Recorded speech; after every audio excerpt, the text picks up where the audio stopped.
Akashvani FM rainbow Musically yours दिल से दिल तक FM रेनबो 102.6 मेगाहर्ट्ज की फ्रिक्वेंसी पर आप हैं अपनी दोस्त आरती मल्होत्रा के साथ। प्रोग्राम है सिटी लाइट्स और जैसे कि दोस्तों मैंने आपको बताया था कि हमारे साथ फोन लाइन के माध्यम से जुड़ेंगी एक हमारी एक्सपर्ट। तो मैं स्वागत करना चाहती हूँ डॉक्टर वर्षा नारायण का, जो कि MBBS है, गोल्ड मेडलिस्ट फिजिशियन है, सीनियर कंसल्टेंट है। मैम आपका बहुत बहुत स्वागत करती हूँ मैं FM रेनबो 102.6 मेगाहर्ट्ज की फ्रिक्वेंसी पर।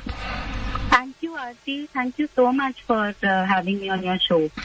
जी, और मैम हमारे लिए भी ये बहुत बड़ी बात है कि आप हमारे साथ जुड़ी हुई हैं। और मैं अपने लिसनर्स को ये बता दूं कि वर्षा जी नेशनल हेल्थ अथॉरिटी के साथ जुड़ी हुई हैं, साथ ही कोऑपरेट हेल्थ फार्मास्यूटिकल्स और काफी ऐसी मिनिस्ट्रीज में ये उनके साथ हेल्थ कंसल्टेंट के तौर पर काम करती हैं। और इसी के साथ ही महाराष्ट्र से हैं। तो महाराष्ट्र में जिस तरह का पैंडेमिक है, वर्षा जी मैं आपसे जानना चाहूंगी पहले तो, और हम अपने लिसनर्स को भी बताएंगे कि महाराष्ट्र में जो ये कोरोना की जो सेकेंड वेव आई है और ये जो लहर आई है, ये बहुत ही तेजी से फैल रहा है और सबसे पहले लॉकडाउन भी वहीं पर हुआ था। तो इसके जो गूढ़ अगर कारण हम जानना चाहें तो वो क्या है? हाँ, तो ये ही सबसे मुंह पे सवाल है कि क्यों अचानक से इस तरह से विस्फोट की तरह ये फैलना शुरू हो गया। तो इसके मेरे ख्याल से दो कारण हैं। पहली तो ये कि अभी बॉम्बे या महाराष्ट्र में अगर आप देखें तो ऑफिस स्टार्ट हो गए, आपके सारे रेस्टोरेंट्स खुल गए, फिर पब्लिक ट्रांसपोर्ट जो ट्रेन है, लोकल ट्रेन जो हमारी हार्ट लाइफलाइन जानी जाती है, वो खुल गया। और फिर इस हिसाब से जो एंटायर वर्किंग पॉपुलेशन है वो काम पे वापस आ गया। और ये सब क्लोज स्पेसेस हैं और अनवेंटिलेटेड एयर कंडीशन क्लोज स्पेसेस हैं जहाँ पे बहुत लोग साथ में बैठ के काम करते हैं। आप अगर लोकल ट्रेन की भीड़ देखेंगे आपको समझ आएगा कितने लोग साथ साथ उसमें एक छोटे से स्पेस में अनवेंटिलेटेड वे में हैं। और ऐसी जगहों में अक्सर मास्क नहीं पहना गया शायद, और ऑफिसेज में जब बहुत सारे कोलीग्स बैठ के साथ में काम करते हैं तो मास्क नीचे भी आ जाता है, और रेस्टोरेंट्स में तो मास्क पहना भी नहीं जा सकता। और बहुत से रेस्टोरेंट्स फुल कैपेसिटी में फंक्शन कर रहे थे, कैफेज भी पूरे खुले हुए थे, यहाँ पे तो मास्क पहना भी नहीं जा सकता। तो ऐसी जगहों में आप देखेंगे तो सडनली जो पॉपुलेशन घर पे था, जो बिल्कुल एक्सपोज नहीं था, एक साथ वो अचानक साथ में बाहर आ गया। तो उनको एक्सपोजर भी नहीं था डिजीज का, कोई रेजिस्टेंस भी नहीं था, और एक हिसाब से घर पे रह के आप कह सकते हैं हल्की सी इम्यूनिटी भी डाउन हो जाती है, क्योंकि फ्रेश एयर कम हो जाता है, एक्सरसाइज कम हो जाता है। तो ये सारे फैक्टर्स ने साथ में प्ले किया है। और मास्क भी नहीं पहना गया, सोशल डिस्टेंसिंग तो बनाना ऐसे शहरों में तो ऑलमोस्ट इतना मुश्किल है जिस तरह से लोग काम करते हैं। तो ये सब फैक्टर्स में सडनली ये कोरोना फैलना शुरू हो गया। और दूसरा रीजन ये है कि वेरिएंट स्ट्रेन भी हमने देखे हैं। और अगर आप देखेंगे तो महाराष्ट्र में जो वेरिएंट पाया गया है, हम उसको आजकल डबल म्यूटेंट के नाम से जानते हैं, जिसका भी एक ऑफिशियल नाम है B.1.167, जिसमें 2 अलग तरह की म्यूटेशन पाई गई हैं, जिसके वजह से ये वायरस बहुत ज्यादा इंफेक्शियस है, फैलता है बड़ी आसानी से एक इंसान से दूसरे इंसान को। जिससे ये केसेस दिन में जो हम देख रहे हैं 1 लाख केसेस इंडिया में, या इस तरह से जो राइज हो रहा है केसेस में, वो इस वजह से भी हो सकता है कि म्यूटेंट जो हमारा वेरिएंट स्ट्रेन है वो फैल रहा है। तो महाराष्ट्र में ये वेरिएंट अब हम ऑलमोस्ट 50% केसेस में देख रहे हैं। तो ये दोनों कारण हो सकते हैं। और पंजाब में भी हमने म्यूटेंट स्ट्रेन देखा है, यूके का साउथ से भी एक दूसरा म्यूटेंट स्ट्रेन वेरिएंट स्ट्रेन मिला है हमें B.1.36। तो ऐसे बहुत अभी स्ट्रेन जो आ रहे हैं, साउथ अफ्रीकन, ब्राजील, वो फॉर्चुनेटली कम है, बट वो भी है इंडिया में। तो ये भी एक कारण हो सकता है। जी वर्षा जी, यहाँ पर ये जानना बहुत जरूरी है कि जो पिछले साल ये वेरिएंट आया था और इस साल के वेरिएंट में, इसमें इतनी इसकी एफिशिएंसी में इतना ज्यादा फर्क क्यों है? ये अब इतना पावरफुल बनकर कैसे आया है? हाँ, तो जनरली क्या होता है कि जो वायरसेस होते हैं वो हर साल थोड़े थोड़े बदलते हैं, जैसे हम म्यूटेशन कहते हैं। तो जैसे फ्लू वायरस है वो भी हर साल बदलता है, इसीलिए हम उसका वैक्सीन भी उस हिसाब से हर साल बदलते हैं। तो वायरस की ये मतलब ये कैरेक्टरिस्टिक है कि वो चेंज करेगा अपने आप को, ताकि वो सरवाइव कर सके, वो उसकी सर्वाइवल इंस्टिंक्ट है। तो हमेशा जब वो चेंज आएगा तो वो चेंज ऐसा होगा कि वो और पावरफुल बने, ताकि वो और ज्यादा फैल सके। तो जनरली ये जो म्यूटेंट्स होते हैं वो ज्यादा इन्फेक्शियस होते हैं, बट जरूरी ये नहीं होता कि वो हमेशा ज्यादा सिवियर या डेडली हो। तो ये अभी कहना बहुत अर्ली होगा, या अभी तक एविडेंस इसका नहीं है कि ये जो नए स्ट्रेन हैं ये ज्यादा डेडली हैं या ज्यादा सिवियर डिजीज करते हैं या ज्यादा मार रहे हैं लोगों को। ये अभी कहने का वक्त आया नहीं है क्योंकि उतना रिसर्च नहीं आया। बट हम ये जरूर कह सकते हैं कि ये ज्यादा इन्फेक्शियस हैं और हमारी जो इम्यूनिटी को बाईपास करने में ज्यादा एफिशिएंट है। मतलब जो हमारी नेचुरल इम्यूनिटी है या पहले कोविड है हमारे पास, इन सबको बाईपास करने की क्षमता जो है इस शायद नए जी, इसीलिए बहुत जल्दी ये फैल रहा है। जी, और मैं यहाँ पर यह भी जानना चाहूंगी कि आप बॉम्बे हेल्थ मिशन 2021 के साथ जुड़ी हैं, आप आयुष्मान भारत के साथ जुड़ी हैं, तो इन सभी मिशंस के तहत आप किस किस तरह के आप लोग कदम उठा रहे हैं लोगों में जागरूकता फैलाने के लिए, इस वेरिएंट के प्रभाव के बारे में बताने के लिए, और किस तरह से लोगों को ये अवगत करा रहे हैं कि उन्हें अपने ख्याल रखना है और क्या क्या सावधानियां बरतनी है? बिल्कुल बिल्कुल। तो एक दो चीजें हैं इसमें आती। एक तो क्या प्रिकॉशन लेना है ताकि हमको कोविड ना हो, और दूसरी बात ये है कि अगर कोविड हो, क्योंकि ये तो हो ही रहा है बहुत लोगों को, तब क्या हमको करना है। तो ये दो पॉइंट अलग हैं। तो जो प्रिकॉशन हमें लेने हैं कि कोविड से हम बच सके, उसमें ऑफकोर्स ये जो हम बोलते जाते हैं, आप मास्क पहनिए और ठीक से पहनिए। मतलब पहनने से जरूरी है कि उसे ठीक से पहना जाए, नाक के ऊपर पहना जाए और सही जगहों पे पहना जाए। अभी जहाँ पे आप लोगों के साथ हैं, पब्लिक में है, वहाँ पे ज्यादा जरूरी है कि मास्क पहना जाए। अगर आप ऑफिस में काम कर रहे हैं, क्लोज स्पेसेस में बहुत लोगों के साथ है, वहाँ पे ज्यादा रिस्क है, तो वहाँ पे जरूर मास्क पहनना चाहिए। और हमेशा हाथ आप सैनिटाइजर अगर यूज करें, फेस को टच करने वाले हैं तो सैनिटाइजर यूज करेंगे। तो हम पिछले साल से भी कह रहे हैं, और जितना हो सके ट्रैवल कम करें तो अच्छा रहेगा, क्योंकि फ्लाइट्स और ट्रैवल में भी देखा गया, जब से ये बहुत बड़ा है ऑफिशियली लोग बहुत ट्रैवल करने लग गए हैं, ट्रैवल में भी बहुत केसेस हमको मिल रहे हैं और वेरिएंट स्ट्रेन भी इधर उधर काफी चले जाते हैं ट्रैवल में। तो ये भी मिनिमाइज करना जरूरी है। एंड जो लोग कोविड से, जिनको कोविड होता है, ये देखा गया है कि वो अगर एसिम्प्टोमेटिक या माइल्ड सिम्टम्स उनको होते हैं तो वो 4-5 दिनों में ही समझते हैं कि अब हो गया, और वो अपना आइसोलेशन पीरियड को बंद करके बाहर निकलने लगते हैं, घूमने लगते हैं। ये भी नहीं होना चाहिए। हम ये बहुत स्ट्रेस कर रहे हैं कि आइसोलेशन पीरियड जो हम अभी 10+7 बोल रहे हैं बॉम्बे में एटलीस्ट, और इंडिया में भी ये नॉर्म आएगा कि 10 दिन का ट्रीटमेंट और रिकवरी पीरियड, उसके बाद 7 डेज का नॉर्मल होम आइसोलेशन पीरियड, ये पूरा करके ही हमको बाहर पब्लिक में आना चाहिए।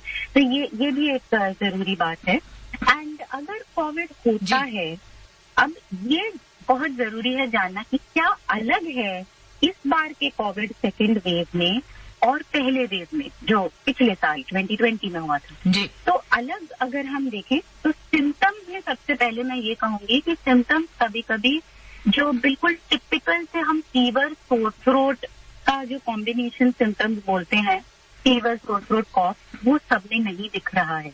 कभी कभी सिम्टम्स बहुत वेग होते हैं, जैसे सिर्फ हेडेक बहुत दिनों से चला जा रहा है और सिर्फ हेडेक है, या सिर्फ बॉडी पेन है, या टायर्डनेस, वीकनेस है, कई लोगों को नॉजिया, डाइजेशन की प्रॉब्लम, डायरिया, ऐसे भी सिम्टम्स हो रहे हैं।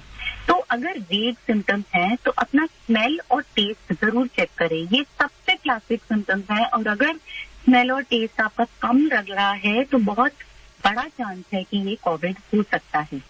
अब सेकेंड चीज है कि इमीडिएटली जब हमें शक होता है हमें कोविड है, हम टेस्ट कराने के लिए भागते हैं जी। और प्रॉब्लम ये हो रही है, दो चीजें, कि टेस्ट एक तो इतनी शॉर्टेज में है कि आधे जगह तो बुकिंग्स ही नहीं ले पाती हैं लैब, इतनी फुल है लैब। और सेकेंड चीज, अगर वो टेस्ट लेती है तो रिजल्ट आ रहा है 4-5 दिन के बाद। तो जरूरी है कि टेस्ट कराएं, आप अपना सैंपल दें, लेकिन मीनवाइल आप दो चीजें जरूर करें। नंबर 1, अपने आप को आइसोलेट करने।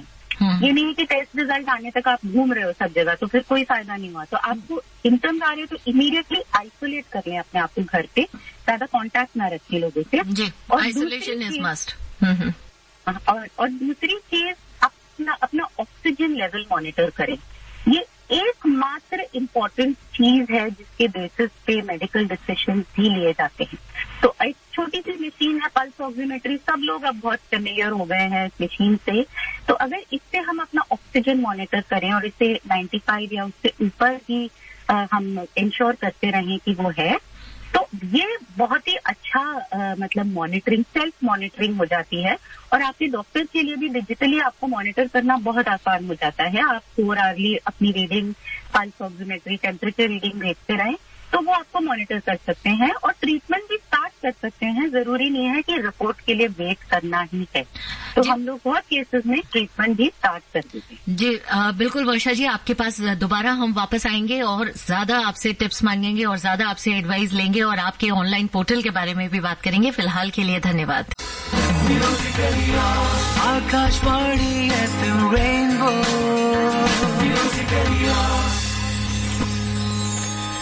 म्यूजिकली योर्स, कम्प्लीटली योर्स, दिल से दिल तक। आप सुन रहे हैं एफएम रेनबो 102.6 मेगाहर्ट्ज की फ्रिक्वेंसी पर अपनी दोस्त आरती मल्होत्रा को, और प्रोग्राम चल रहा है सिटी लाइट्स। और सिटी लाइट्स में हमारे साथ दोबारा मौजूद है हमारी एक्सपर्ट जिनसे हमने बात की थी, डॉक्टर वर्षा नारायणन, और जिन्होंने हमें बताया कि कोरोना के टाइम पर जो अभी ये जो नया वेरिएंट, म्यूटेंट वेरिएंट वापस आया है, तो इसमें क्या क्या करना है। और इसमें यहाँ पर ना मेरे दिल से एक बात निकलती है दोस्तों, कि बात अगर हो जाए उस खुदा से, बात अगर हो जाए उस खुदा से, तो ऊपर वाले से दुआ मांग लूं, सबके दुखों में काम आऊं, ऐसा कुछ हुनर मांग लूं। सच यही दुआ आती है। हेलो आरती। हाँ जी वर्षा जी, एक बार फिर से स्वागत करती हूँ आपका। थैंक यू जी। और आप हमारे साथ जुड़ी हुई हैं हमारे चैनल के माध्यम से, लाखों लोग आपको सुन रहे हैं। एफएम रेनबो 102.6 मेगाहर्ट्ज की फ्रिक्वेंसी है। और आपने जो हमारी पहले बात हुई उसमें आपने हमें बताया कि किस तरह का वेरिएंट है और कितना स्ट्रांग होकर ये वापस आया है। आइसोलेशन के बारे में बात हुई। अब मैं यहाँ पर बात करना चाहूंगी आपका जो ऑनलाइन पोर्टल है, हेल्थ पोर्टल, डॉक्टर वर्षास हेल्थ सोल्यूशन, जिसमें आप free service of Covid advice देती हैं, गाइडेंस देती हैं और साथ ही ट्रीटमेंट करती हैं। तो क्या है ये पूरी जो प्रक्रिया, किस तरह से काम करते हैं? तो ये जो हमने ऑनलाइन पोर्टल क्रिएट किया है, ये सिर्फ कोविड के लिए नहीं है, ये हेल्थ पोर्टल है। तो हम इस पोर्टल से ये हेल्थ के मैसेजेस हम स्प्रेड करते हैं कि हेल्थ सिर्फ डिजीज का ट्रीटमेंट नहीं होता। हेल्थ के कई डायमेंशंस होते हैं, जैसे आप क्या खाते हैं, आपका डाइट, आपका लाइफस्टाइल, आप किस तरह की एक्सरसाइजेस कर सकते हैं, किस कंडीशन में क्या आपको खाना चाहिए, क्या किस तरह की मेडिसिन लेनी चाहिए। तो इस सब का गाइडेंस हम लोग इस वेबसाइट में दे रहे हैं। एंड इस पोर्टल का मेन कनेक्शन हम हेल्थ और वेलनेस से बनाना चाहते हैं। That is holistic health. Health is not treating disease, but health should become a way of life. ये हमारा मेरा ये मकसद है इस वेबसाइट पे। तो आप देखेंगे तो हर कंडीशन के बारे में इस वेबसाइट पे गाइडेंस मिलती है। अगर वुमेन्स हेल्थ आप ले लें, या हमने कोविड के बारे में तो बहुत काम हुआ है इस पोर्टल पे। पर सिंपल चीजें जैसे diabetes, blood pressure, heart, arthritis, ये इतनी सारी क्रॉनिक बीमारियां हैं जिससे लोग पीड़ित हैं और जो हमें लाइफ लॉन्ग हमें दवाइयां लेनी पड़ती हैं। तो किस तरह से हम अपनी लाइफस्टाइल को, अपने डाइट को, अपने एक्सरसाइजेस को, हर चीज को अच्छे से एक होलिस्टिक वे में टैकल कर सकते हैं। तो ये इस वेबसाइट का मकसद था। और इसमें जो अच्छी चीज उभर के आई है, हम रोज थाउजेंड्स लोगों को रीच करते हैं इस पोर्टल के दौरान, और बहुत तरह की क्वेरीज आती हैं और हम उनको मतलब आंसर करते हैं, उनकी कंडीशन में मदद करते हैं। और आपने ये भी देखा है कि कोविड में जो सबसे ज्यादा चीज हम बात करते रहते हैं, कोमोर्बिडिटी। अगर आपको साथ में कुछ डायबिटीज है, ब्लड प्रेशर है, किडनी लिवर की प्रॉब्लम है, या इम्यूनिटी आपकी अप टू द मार्क नहीं है, तो आपका रिस्क बढ़ जाता है कोविड की सिवियरिटी सफर करने में, या हॉस्पिटलाइजेशन का चांस बढ़ जाता है। तो इससे जनरल हेल्थ की बहुत ज्यादा वैल्यू है। किसी भी डिजीज से अगर आपको बचना है या अगर आपको उसे टैकल करना है, तो आपकी जनरल हेल्थ और फिटनेस बहुत मायने रखती है। और इसकी हम इस पोर्टल से इस जनरल हेल्थ और फिटनेस पे बहुत गाइडेंस देते हैं हर कंडीशन के बारे में। एंड कोविड में भी हमने इम्यूनिटी कैसे बढ़ा के अपने ऑप्टिमम लेवल पे इम्यूनिटी कैसे रखा जाए, आपके जो ब्लड प्रेशर इश्यूज है, हार्ट का फंक्शन, ऑल दीज थिंग्स, इन सब पे बहुत गाइडेंस दिया है ताकि जनरल हेल्थ आपकी अच्छी रह सके और कोविड या फ्यूचर में कोई भी इस तरह की आपत्ति आती है आप इसको अच्छे से फेस कर सकें। तो that is the functioning of this portal. और इसके दौरान हम कॉर्पोरेट्स को भी बहुत गाइड करते हैं, वर्क प्लेस हेल्थ पे बहुत बात करते हैं और मेंटल हेल्थ पे भी बहुत गाइडेंस हम देते हैं, क्योंकि ये एक बहुत बड़ा कंसर्न है जो अक्सर जिसकी बात नहीं होती कोविड में। लेकिन मेंटल हेल्थ पे जो इम्पैक्ट पड़ रहा है, जिनको कोविड है, जिनको कोविड नहीं है, जिनके इतना असर हुआ है, कहीं लोगों को फाइनेंशियली भी लॉसेस हुए हैं, प्रोफेशन में या बहुत सारी चीजें लूज हुई हैं कोविड में, तो मेंटल हेल्थ भी बहुत अफेक्ट हुआ है। तो वो भी ऑप्टिमल रखना है और उसका भी डिजीज पे बहुत प्रभाव पड़ सकता है आपकी मेंटल हेल्थ कैसी है। तो physical fitness, mental health, wellness, आप क्या खाते हैं और उसके साथ ही हर हेल्थ कंडीशन पे गाइडेंस दिया गया है इस पोर्टल पे। जी बिल्कुल। मैं यहाँ पर ये भी जानना चाहूंगी कि इस पोर्टल पर आपके पास क्वेरीज आती होंगी और कुछ इस तरह की भी चीजें देखी गई हैं कि लोग अभी भी वैक्सीनेशन से डर रहे हैं, वो लगवाना नहीं चाह रहे हैं, घबरा रहे हैं, बहुत सारे मिथ्स हैं उनको लेकर। तो इस टाइम पर जहां पर बहुत ज्यादा जरूरत है वैक्सीनेशन की और बल्कि 2 डोजेस लगने, एक के बाद फिर 28 दिन के बाद और 48 वीक से पहले जो सेकेंड डोज लगना है, तो ऐसे में आप उनको किस तरह से गाइड कर पाती हैं? तो हमारे पोर्टल पे वैक्सीनेशन पे आपको बहुत गाइडेंस मिलेगी। इस पे हमने पर्टिकुलरली बहुत ज्यादा काम किया है। तो जो मैं वैक्सीनेशन के बारे में बात करती हूँ, अब हमारे पास 2 वैक्सीन है, इनफैक्ट 3rd भी आ चुका है, अभी स्पुतनिक को भी अप्रूवल मिल चुका है। तो वैक्सीनेशन हमारा सबसे बड़ा हथियार है कोविड में, मतलब वो सबसे ज्यादा जरूरी है। एंड वैक्सीनेशन की जो सेफ्टी की जो बातें लोग करते हैं, कोविड से सफर करने से मतलब जो आपके डैमेज होते हैं, वैक्सीनेशन आपको उससे इतना प्रोटेक्ट करता है, आपको severe disease, hospitalization and god forbid mortality, इन चीजों से आपको बहुत प्रोटेक्शन मिलती है वैक्सीन से। अब मेरे पास जो 2-3 कॉमन क्वेरी आती है वैक्सीन से, जी, सबसे पहला ये कि इसके साइड इफेक्ट, इसकी सेफ्टी। अगर आप देखेंगे इंडिया में अभी 8 करोड़ लोगों को फर्स्ट डोज मिल चुका है एंड 1 करोड़ लोगों को, हेल्थ वर्कर्स को, सेकेंड डोज भी मिल चुका है। और साइड इफेक्ट मतलब 0.001 से भी कम है, जो सीरियस साइड इफेक्ट की बात कर रहे हैं हम।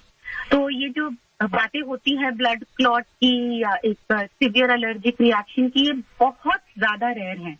लेकिन कोविड बहुत ज्यादा कॉमन है और कोविड से जो कॉम्प्लिकेशन हो सकती है वो ज्यादा कॉमन है। तो हमको कॉल उस तरह से लेनी पड़ती है कि दुनिया में कुछ भी आपको 100% गारंटी के साथ नहीं आने वाला, लेकिन जो वैक्सीन है वो 99.99% सेफ्टी हम लोग देख रहे हैं। सीरियस साइड इफेक्ट बिल्कुल कम है एंड जो आपके माइल्ड साइड इफेक्ट, थोड़ा सा फीवर या कई लोगों में बॉडी वीकनेस, ये सब 2-3 दिन की बात है और इससे ज्यादा प्रॉब्लम नहीं होती है। तो वैक्सीन तो जरूर लेना चाहिए। सेकेंड क्वेरी जो आती है, वैक्सीन से प्रोटेक्शन मिलता है क्या? हम तो अब देख रहे हैं कि जो वैक्सीनेट हुए हैं उनमें भी कोविड हो रहा है, बट ये बहुत बड़ा क्वेश्चन मार्क है जो सभी जानना चाहते हैं कि भाई इससे प्रोटेक्शन कितना मिलता है। हाँ, तो ये मैं आपको बता रही हूँ, हर वैक्सीन को आप लेंगे, अगर आप फ्लू लेंगे या कोई भी दूसरा वैक्सीन उठाएंगे, आपको रेट ऐसे ही मिलेंगे 60 to 70% प्रोटेक्शन। बट जो प्रोटेक्शन की हम बात कर रहे हैं वो डिजीज इन्फेक्शन से नहीं, वो इन्फेक्शन सिवियर ना हो, आप उससे बहुत एफिशिएंटली फाइट कर सके और आपकी कोई कॉम्प्लिकेशंस ना हो। वैक्सीन का वही मीनिंग होता है, वो इसीलिए लिया जाता है। तो अगर कोई ये सोच के ले रहा है कि अब मुझे कोविड छू नहीं सकता, वो बात ठीक नहीं होगी। लेकिन आप एटलीस्ट सिवियर डिजीज के कॉम्प्लिकेशन से बचे रहेंगे। और ये हमने देखा है कि जो लोगों जी है उनमें कोविड बहुत ही कम प्रोपोर्शन में पाया गया है और कॉम्प्लिकेशन तो शायद 1-8 पेशेंट है हमने, डायबिटीज, हार्ट प्रॉब्लम या किडनी प्रॉब्लम या ऐसी कोई साथ में कोमॉर्बिडिटी थी। तो वैक्सीन डेफिनेटली सिवियर डिजीज से प्रोटेक्ट करता है एंड कॉम्प्लिकेशन हॉस्पिटलाइजेशन से प्रोटेक्ट करता है, और उसको जरूर लेना चाहिए। वो सेफ है and definitely it is the best weapon we have to fight corona.